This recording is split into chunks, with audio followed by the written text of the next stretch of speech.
नमस्कार। दोपहर समाचार में आपका स्वागत है।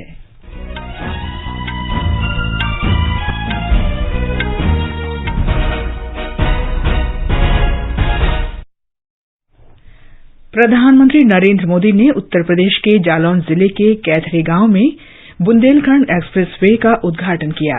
कहा, नए भारत के निर्माण के लिए अभूतपूर्व गति और समर्पण के साथ काम करने का समय आ गया है।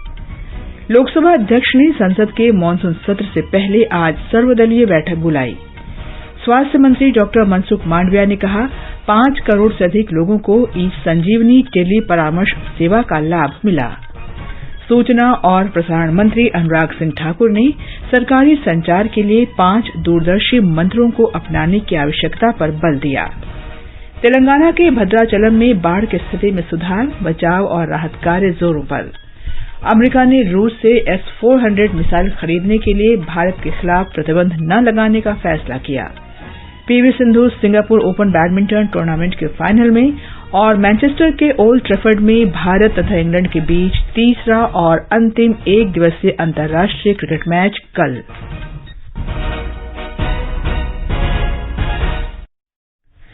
दोपहर समाचार में चारू सक्सेना के साथ मैं कनकलता।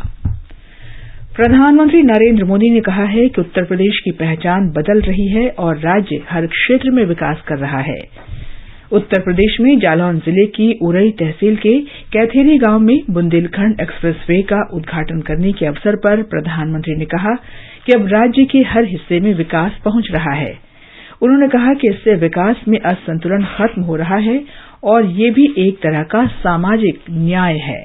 यूपी के जिन जिलों को पिछड़ा मानकर उन्हें अपने हाल पर छोड़ दिया गया था, वहां जब विकास हो रहा है तो ये भी एक तरह का सामाजिक न्याय है। गांव-गांव को सड़कों से जोड़ने के लिए तेजी से काम करना, घर-घर तक रसोई गैस का कनेक्शन पहुंचाना, गरीब को पक्के घर की सुविधा देना, घर-घर में शौचालय बनाना, ये सारे काम भी सामाजिक न्याय को ही मजबूत करने वाले कदम है। प्रधानमंत्री ने कहा कि नए भारत के निर्माण के लिए अभूतपूर्व गति और समर्पण के साथ काम करने का समय आ गया है। उन्होंने कहा कि कानून व्यवस्था और संपर्क 2 ऐसे क्षेत्र थे जिनमें राज्य विकास के पथ पर पिछड़ रहा था, लेकिन अब इन दोनों क्षेत्रों में सुधार हुआ है। उत्तर प्रदेश हर कोना नए सपनों को लेकर के, नए संकल्पों को लेकर के अब तेज गति से दौड़ने के लिए तैयार हो चुका है और यही तो सबका साथ है, सबका विकास है। न कोई पीछे छूटे, सब मिलकर आगे बढ़े। इसी दिशा में डबल इंजन की सरकार लगातार काम कर रही है। यूपी के छोटे-छोटे जिले हवाई सेवा से जुड़े, इसके लिए भी तेजी से काम किया जा रहा है। प्रधानमंत्री ने कहा कि बुंदेलखंड एक्सप्रेसवे से क्षेत्र के औद्योगिक विकास को बढ़ावा मिलेगा, कृषि आधारित उद्योग पनपेंगे और ये रक्षा गलियारे में मदद करेगा, जिसके परिणाम स्वरूप क्षेत्र का समग्र विकास होगा। इस एक्सप्रेस हाईवे के दोनों तरफ अनेक उद्योग स्थापित होने वाले हैं। यहाँ भंडारण की सुविधाएं, कोल्ड स्टोरेज की सुविधाएं बनने वाली है। बुंदेलखंड एक्सप्रेसवे की वजह से इस क्षेत्र में कृषि आधारित उद्योग लगाने बहुत आसान हो जाएंगे। खेत में पैदा होने वाली उपज को नए बाजारों में पहुंचाना आसान होगा। बुंदेलखंड में बन रहे डिफेंस कॉरिडोर को भी इससे बहुत मदद मिलेगी। ये एक्सप्रेसवे बुंदेलखंड के कोने-कोने को विकास, स्वरोजगार और नए अवसरों भी जोड़ने वाला है। क्षेत्र में पानी की समस्या का उल्लेख करते हुए प्रधानमंत्री ने कहा कि हर घर जल योजना के साथ कई सिंचाई परियोजनाओं से बुंदेलखंड की कई समस्याएं खत्म हो जाएंगी। मेरा बुंदेलखंड के साथियों से एक और आग्रह भी है। आजादी के 75 वर्ष के अवसर पर देश के अमृत सरोवरों के निर्माण का संकल्प लिया। बुंदेलखंड के हर जिले में भी 75 अमृत सरोवर बनाए जाएंगे। ये जल सुरक्षा के लिए आने वाली पीढ़ियों के लिए बहुत बड़ा काम हो रहा है। मैं आज आप सभी से कहूंगा कि इस नेक काम में मदद के लिए ज्यादा से ज्यादा संख्या में आगे आए। अमृत सरोवर के लिए गांव-गांव कार सेवा का अभियान चलना चाहिए। प्रधानमंत्री ने कहा कि 2017 के बाद उत्तर प्रदेश के छोटे शहरों तक कनेक्टिविटी पहुंच गई है और अब राज्य का हर हिस्सा और क्षेत्र सड़क तथा हवाई मार्ग से भी जुड़ रहा है, जो वास्तविक रूप में सबका साथ सबका विकास है। श्री मोदी ने कहा कि बुंदेलखंड एक्सप्रेस वे के साथ किलों से पर्यटन को बढ़ावा मिलेगा और युवा इससे आसानी से जुड़ेंगे। देश में विकास परियोजनाओं का जिक्र करते हुए प्रधानमंत्री ने कहा कि गति शक्ति मास्टर प्लान के साथ 21वीं सदी के देश का निर्माण किया जा रहा है। प्रधानमंत्री ने लोगों से आजादी का अमृत महोत्सव मनाने और देश की स्वतंत्रता संग्राम के नायकों को याद करने का आग्रह किया। प्रधानमंत्री नरेंद्र मोदी ने इस एक्सप्रेस वे पर हरी शंकरी का पौधा लगाया। इस अवसर पर मुख्यमंत्री योगी आदित्यनाथ ने प्रधानमंत्री को बुंदेलखंडी चंदेरी शैली में बनी पेंटिंग और गमछा भेंट किया। मुख्यमंत्री योगी आदित्यनाथ ने इस अवसर पर कहा कि इस एक्सप्रेस वे से रक्षा गलियारे के झांसी और चित्रकूट नॉट की स्थापना में मदद मिलेगी। उन्होंने कहा कि बुंदेलखंड क्षेत्र के गांव की घरौनी को पूरा करने में जालौन जिला पहले स्थान पर है। आजादी के अमृत महोत्सव वर्ष में बुंदेलखंड को 2014 के बाद विकास, जन सुविधाओं और ईज ऑफ लिविंग की उन सभी सुविधाओं का लाभ मिलता हुआ दिखाई दिया है, जिसके लिए दशकों यहां के लोगों ने आजादी के बाद प्रतीक्षा की। लोकसभा अध्यक्ष ओम बिरला ने सोमवार से शुरू हो रहे संसद के मानसून सत्र से पहले आज सर्वदलीय बैठक बुलाई है। बैठक के दौरान श्री बिरला संसद का सुचारू कामकाज सुनिश्चित करने के लिए राजनीतिक दलों से सहयोग देने को कहेंगे। राज्यसभा के सभापति और उपराष्ट्रपति एम वेंकैया नायडू ने भी कल राज्यसभा में विभिन्न दलों के नेताओं की बैठक बुलाई। सरकार ने भी राजनीतिक दलों से सहयोग की अपेक्षा करते हुए इसी दिन सर्वदलीय बैठक आयोजित की है। मानसून सत्र 12 अगस्त तक चलेगा। ये सत्र इसलिए महत्वपूर्ण है क्योंकि इस दौरान राष्ट्रपति और उपराष्ट्रपति पद का चुनाव कराया जाएगा। राष्ट्रपति का चुनाव सोमवार को होगा, जबकि उपराष्ट्रपति का चुनाव अगले महीने की 6 तारीख को किया जाएगा।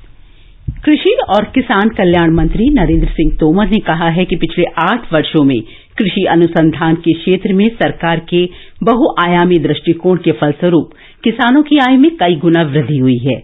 उन्होंने कहा कि भारतीय कृषि अनुसंधान परिषद ने किसानों की आय दोगुनी करने में महत्वपूर्ण भूमिका निभाई है। श्री तोमर नई दिल्ली में भारतीय कृषि अनुसंधान संस्थान के 94वें स्थापना दिवस पर आयोजित समारोह में बोल रहे थे। भारतीय जनता पार्टी ने आरोप लगाया है कि कांग्रेस नेताओं ने 2002 के गुजरात दंगों के बाद वहां की सरकार को अस्थिर करने और तत्कालीन मुख्यमंत्री नरेंद्र मोदी की छवि धूमिल करने के लिए षड्यंत्र रचा था। पार्टी प्रवक्ता संबित पात्रा ने नई दिल्ली में संवाददाताओं को बताया कि गुजरात दंगा मामले में गठित विशेष जांच दल ने अदालत में दायर शपथ पत्र में कहा है कि कांग्रेस के स्वर्गीय नेता अहमद पटेल और सामाजिक कार्यकर्ता तीस्ता सितलवाड़ के बीच वित्तीय लेन देन हुआ था। बहुत स्पष्ट रूप से ये एफिडेविट कहती है कि तीस्ता सितलवाड़ और उनके सहयोगी जो काम कर रहे थे वो मानवता के लिए काम नहीं कर रहे थे, वो एक पॉलिटिकल डिजाइन के साथ, एक पॉलिटिकल ऑब्जेक्टिव के साथ काम कर रहे थे। उनका मंसूबा क्या था, किस प्रकार से नरेंद्र मोदी जी के नाम को शामिल किया जाए, किस प्रकार से उन्हें अपमानित किया जाए, उनको किस प्रकार से पदच्युत किया जाए, किस प्रकार से उन्हें परेशान किया जाए, ताकि भविष्य का एक लीडर जो भारतीय जनता पार्टी को आगे लेने की क्षमता जिसमें है उसे रोका जा सके। ये समाचार हमारी वेबसाइट newsonair.com/hindi और हमारे mobile app news on AIR पर भी उपलब्ध हैं। सुनो ना। हाँ? सोच रहा हूँ अपना बिजनेस क्यों न बढ़ा लूं। तो रोका किसने है? हाँ? रोका तो किसी ने नहीं, पर समझ नहीं आ रहा कि मदद किससे मांगूं। मुझसे। तुमसे?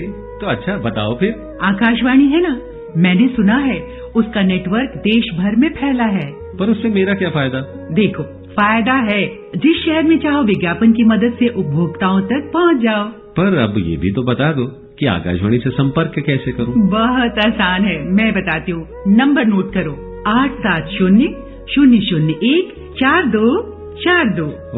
870-001-4242। लो अभी फोन लगाता हूँ 870-001-4242 पर।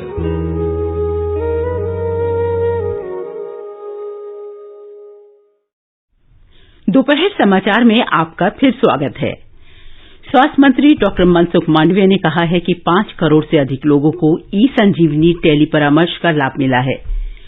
रोगी स्वास्थ्य सेवाओं के लिए इस अभिनव डिजिटल माध्यम का उपयोग करके दैनिक आधार पर डॉक्टरों और विशेषज्ञों से परामर्श करते हैं। ई संजीवनी सुविधा से खासकर ग्रामीण क्षेत्रों में विशेष स्वास्थ्य सेवाएं सुलभ कराने में व्यापक सुधार हुआ है। श्री मांडविया ने कहा कि प्रधानमंत्री नरेंद्र मोदी के नेतृत्व में देश 200 करोड़ कोविड रोधी टीके लगाने का लक्ष्य हासिल कर लेगा। ट्वीट संदेश में श्री मांडविया ने कहा कि अब बहुत ही कम समय रह गया है जब देश 200 करोड़ टीके लगाकर एक नया इतिहास रचेगा। राष्ट्रीय टीकाकरण अभियान के तहत देश में अब तक 199 करोड़ 87 लाख कोविड रोधी टीके लगाए जा चुके हैं। स्वास्थ्य मंत्रालय ने मंकी पॉक्स बीमारी से निपटने के लिए दिशा निर्देश जारी किए हैं। विदेश से आए संदिग्ध त्वचा संबंधी रोगी के निकट संपर्क में आने से बचने को कहा गया है। इसके अलावा बीमार लोगों और संक्रमित जानवरों के संपर्क में आने से बचने को भी कहा गया है। सरकार ने सुझाव दिया है कि यदि किसी व्यक्ति को बुखार और शरीर पर लाल दाने दिखाई देते हैं तो उन्हें निकटतम स्वास्थ्य केंद्र में डॉक्टर से परामर्श करना चाहिए। केरल में मंकी पॉक्स रोग के प्रसार को रोकने के सिलसिले में केंद्र का उच्च स्तरीय विशेषज्ञ जांच दल आज दूसरे दिन भी राज्य सरकार के अधिकारियों से विचार विमर्श जारी रखे हुए है।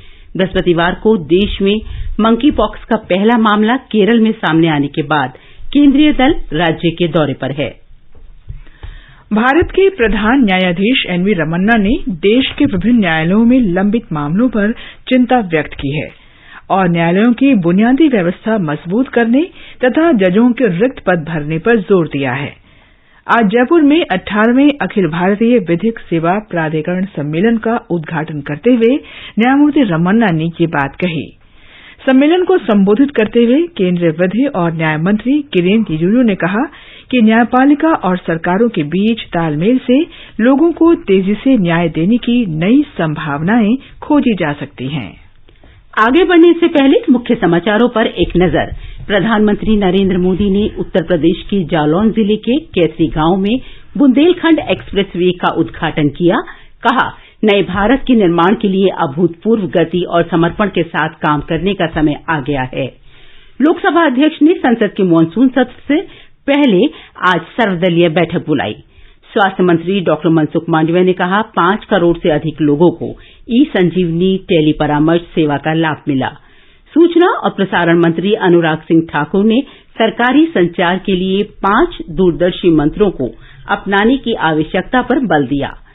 तेलंगाना के भद्राचलम में बाढ़ की स्थिति में सुधार, बचाव और राहत कार्य जोरों पर। अमेरिका ने रूस से S-400 मिसाइल खरीदने के लिए भारत के खिलाफ प्रतिबंध नहीं लगाने का फैसला किया।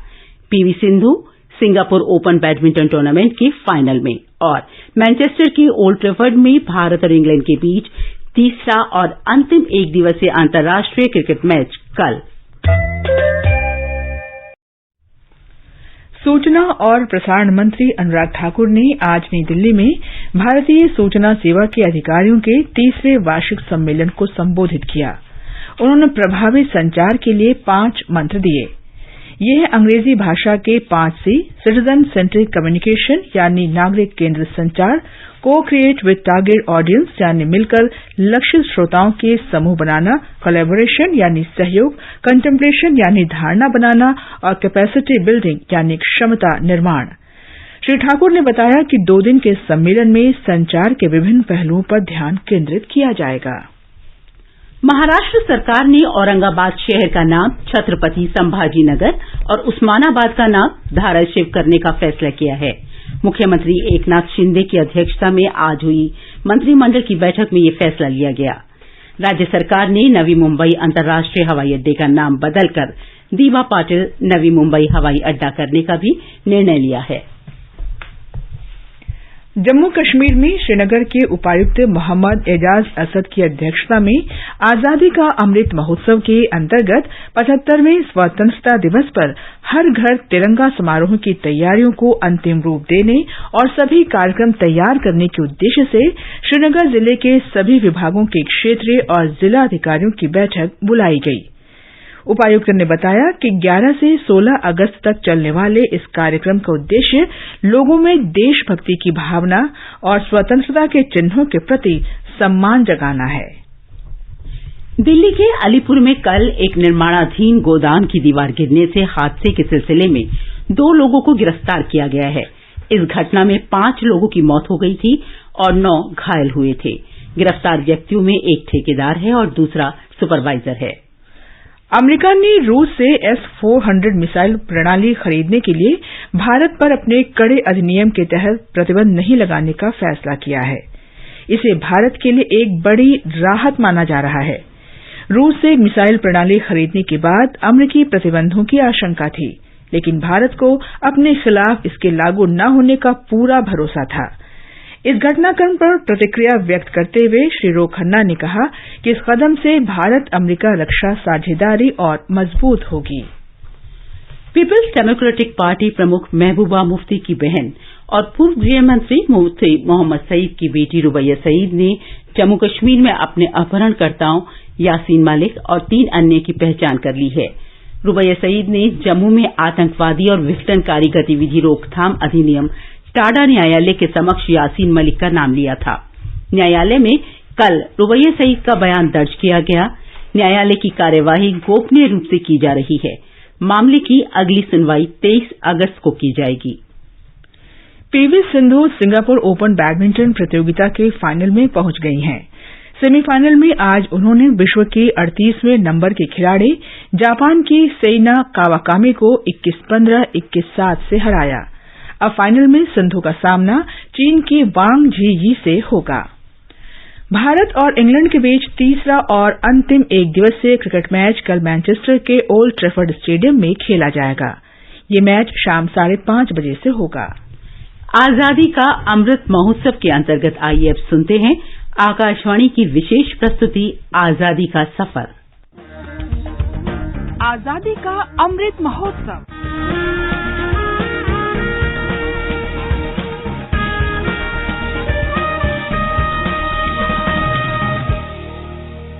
आजादी का सफर आकाशवाणी समाचार के साथ एक राष्ट्र का उदय। भारत का गौरवशाली स्वतंत्रता संग्राम आधुनिक विश्व के अब तक के सबसे महान संघर्षों में से एक है। आकाशवाणी समाचार आपके लिए प्रतिदिन लेकर आता है इस संग्राम की एक झलक।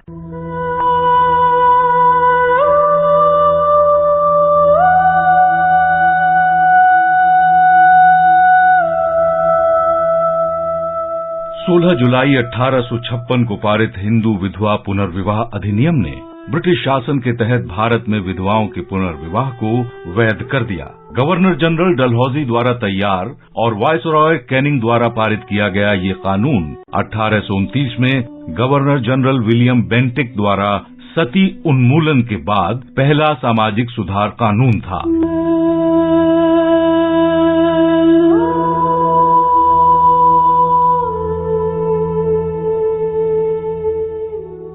19वीं शताब्दी के शुरुआती दशकों में बंगाल में बहु विवाह और बाल विवाह आम बात थी। लड़कियों की शादी आमतौर पर बहुत कम उम्र में कर दी जाती थी। नतीजतन आबादी में युवा विधवाओं की संख्या काफी अधिक हो गई थी। इन विधवाओं को आमतौर पर कठोर आत्म संयम के जीवन के लिए विवश किया जाता था। कई समाज सुधारकों ने इन मुद्दों को हल करने की कोशिश की।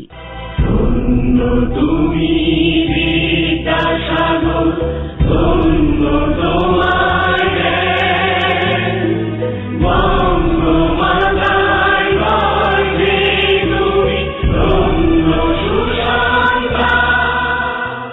विधवा पुनर्विवाह संघ की स्थापना 1856 में विष्णु शास्त्री पंडित ने की थी। इस क्षेत्र में जानी मानी हस्ती करसोदास मुलजी ने विधवाओं के पुनर्विवाह को बढ़ावा देने के लिए 1852 में गुजराती में सत्य प्रकाश अखबार की शुरुआत की। ईश्वर चंद्र विद्यासागर सबसे प्रमुख प्रचारकों में से एक थे और उन्होंने विधान परिषद में अनुरोध भेजा, ये प्रदर्शित करने के लिए कि हिंदू धर्म विवाह पुनर्विवाह की अनुमति देता है। विद्यासागर ने वैदिक साहित्य का उपयोग किया।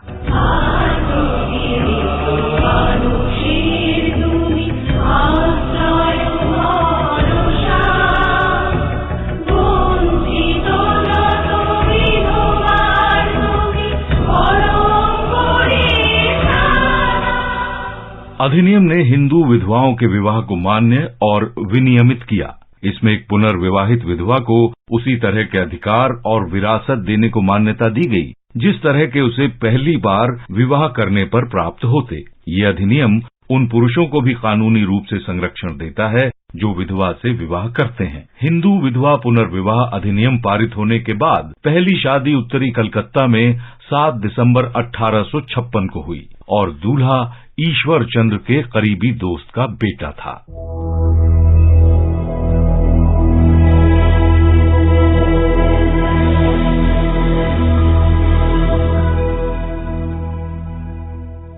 आज हम स्वतंत्रता सेनानी उमा दत्त को भी याद कर रहे हैं, जो 16 जुलाई 1939 को शहीद हुई थी। हिमाचल प्रदेश के शिमला जिले की निवासी उमा दत्त ने धामी राज्य के शासक के खिलाफ आंदोलन में भाग लिया। उन्होंने एक लोकतांत्रिक सरकार की स्थापना करने की मांग की। जब लोग राष्ट्रीय ध्वज के साथ प्रदर्शन कर रहे थे, तभी अचानक पुलिस ने उनसे ध्वज छीन लिया और उसमें आग लगा दी। इस कृत्य से बड़े पैमाने पर आक्रोश फैल गया और इसके परिणाम स्वरूप निहत्थे आंदोलनकारियों पर पुलिस ने गोलीबारी की। 16 जुलाई 1939 को हुई गोलीबारी में उमा दत्त की मौत हो गई थी। आकाशवाणी समाचार राष्ट्र की इस महान बेटी को नमन करता है।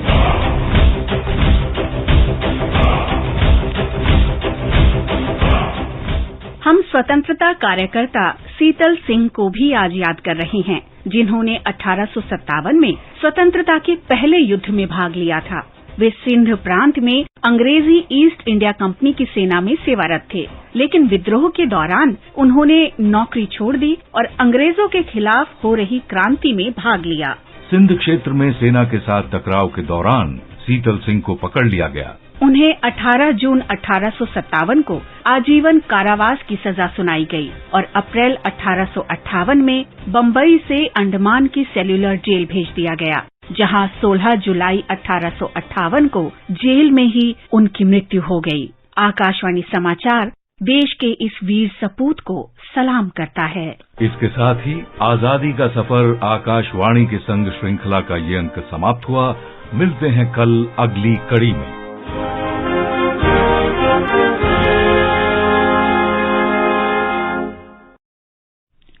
आकाशवाणी समाचार सुनते रहें और आजादी का अमृत महोत्सव में हमारे साथ शामिल रहें। आजादी के 75 वर्षों का पर्व अमृत महोत्सव के पावन अवसर पर आकाशवाणी समाचार लेकर आया है अमृत महोत्सव क्विज। आप भी इस क्विज का हिस्सा बन सकते हैं। हमारे समाचार बुलेटिनों में पूछे गए स्वतंत्रता आंदोलन से जुड़े प्रश्नों का जवाब देकर। आपसे ये सवाल प्रत्येक सोमवार और मंगलवार को सुबह 8 बजे प्रसारित होने वाले बुलेटिन समाचार प्रभात में पूछे जाएंगे। श्रोता email Amrit Mahotsav quiz @prasarabharati.gov.in पर अपने जवाब भेज सकते हैं। आप अपने जवाब व्हाट्सएप नंबर 8826546262 पर भी भेज सकते हैं। विजेता का चुनाव सही जवाबों में से लकी ड्रॉ के माध्यम से होगा और इसकी घोषणा अगले दिन इसी बुलेटिन में की जाएगी। विजेता को प्रमाण पत्र के साथ एक उपहार भी दिया जाएगा। साथ ही विजेता का नाम हमारे ट्विटर हैंडल पर भी फ्लैश होगा। तो आइए मनाएं आजादी के 75 वर्षों का पर्व अमृत महोत्सव आकाशवाणी समाचार के साथ।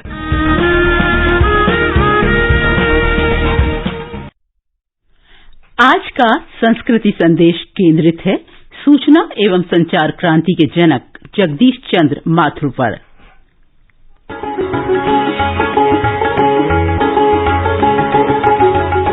जानते हैं ऑल इंडिया रेडियो को आकाशवाणी नाम किसने दिया था? क्या आपको पता है कि सरकारी स्वामित्व वाले पहले टेलीविजन को दूरदर्शन नाम कब और किसने दिया था? आपको नहीं पता तो लीजिए हम बता देते हैं। उनका नाम था श्री जगदीश चंद्र माथुर। वही जगदीश चंद्र माथुर जिनके नाटक सुन सुनकर श्रोताओं ने रेडियो नाटकों से प्यार करना सीखा। आज 16 जुलाई है और जन्मदिन है सूचना और संचार क्रांति के जनक जगदीश चंद्र माथुर का। 16 जुलाई 1917 को उत्तर प्रदेश के खुर्जा के एक गांव में पैदा हुए जगदीश चंद्र माथुर ने दूसरी और तीसरी कक्षा से ही अभिनय करना शुरू कर दिया था।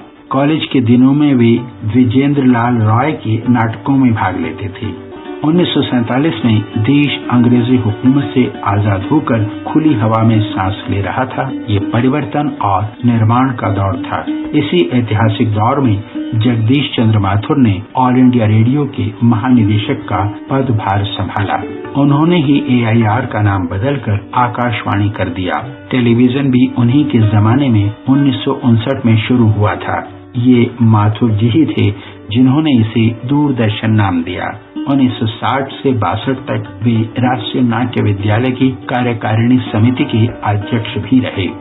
उनकी प्रयोगशीलता का सफल प्रमाण यही है कि उनके संपूर्ण नाटक कोणार्क में एक भी नारी पात्र नहीं है, लेकिन फिर भी वो बेहद सफलतापूर्वक मंचित होकर दर्शकों का चहेता मंच नाटक बना रहा है। दूर वो खंडर सोता है, दूर वो खंडर सोता है, दूर वो खंडर सोता है। लेकिन एक दिन, बहुत दिन वो सपना पूरा ही हुआ था। 700 वर्ष पहले की बात। उड़ीसा प्रदेश में परम पराक्रमी महाराज नरसिंह देव का राज्य। ये समाचार आकाशवाणी से प्रसारित किए जा रहे हैं। ताज़ा समाचार जानने के लिए आप हमारे Twitter handle @AIR News Hindi को फॉलो कर सकते हैं। कंपटीशन की अगर आप कर रहे हैं तैयारी, तो उनके लिए ऑल इंडिया रेडियो पर हम लाए हैं अभ्यास, एक ऐसा कार्यक्रम जिसमें आप पूछेंगे सवाल व्हाट्सएप नंबर 9289094044 पर, या फिर ईमेल करेंगे abhyas.airnews@gmail.com पर और हमारे विशेषज्ञ देंगे इसका जवाब।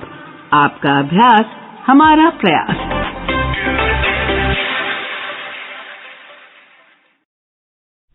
ये आकाशवाणी है। प्रधानमंत्री नरेंद्र मोदी ने इस महीने की 31 तारीख को प्रसारित होने वाले मन की बात कार्यक्रम के लिए विचार और सुझाव आमंत्रित किए हैं। ये इस मासिक रेडियो कार्यक्रम की 91वीं कड़ी होगी। श्री मोदी ने एक ट्वीट में कहा कि वे नमो ऐप और MyGov पर लोगों के सुझाव की प्रतीक्षा कर रहे हैं। टोल फ्री नंबर 1800-117800 पर डायल करके भी संदेश रिकॉर्ड कराए जा सकते हैं। फोन लाइनें 28 जुलाई तक खुली रहेंगी। तेलंगाना में भद्राचलम जिले में गोदावरी नदी का जलस्तर घटने की वजह से बाढ़ का असर कुछ कम हुआ है। अधिकारी स्थिति पर बराबर नजर रखे हुए हैं। जम्मू कश्मीर में मौसम खराब होने के कारण बालताल और पहलगाम के रास्ते श्री अमरनाथ यात्रा फिलहाल रोक दी गई है। खबरों के अनुसार बालताल मार्ग चंदनवाड़ी, शेषनाग, पंचतरणी और पहलगाम तथा पवित्र गुफा के आसपास विभिन्न स्थानों पर लगातार वर्षा हो रही है। अंत में मुख्य समाचार एक बार फिर। प्रधानमंत्री नरेंद्र मोदी ने उत्तर प्रदेश के जालौन जिले के कैथेरी गांव में बुंदेलखंड एक्सप्रेसवे का उद्घाटन किया। कहा, नए भारत के निर्माण के लिए अभूतपूर्व गति और समर्पण के साथ काम करने का समय आ गया है। लोकसभा अध्यक्ष ने संसद के मानसून सत्र से पहले आज सर्वदलीय बैठक बुलाई। स्वास्थ्य मंत्री डॉ मनसुख मांडविया ने कहा, 5 करोड़ से अधिक लोगों को ई-संजीवनी टेली परामर्श सेवा का लाभ मिला। सूचना और प्रसारण मंत्री अनुराग सिंह ठाकुर ने सरकारी संचार के लिए 5 दूरदर्शी मंत्रों को अपनाने की आवश्यकता पर बल दिया। तेलंगाना के भद्राचलम में बाढ़ की स्थिति में सुधार, बचाव और राहत कार्य जोरों पर। PV Sindhu Singapore open badminton tournament के फाइनल में। इसके साथ ही दोपहर समाचार का ये अंक समाप्त हुआ। नमस्कार।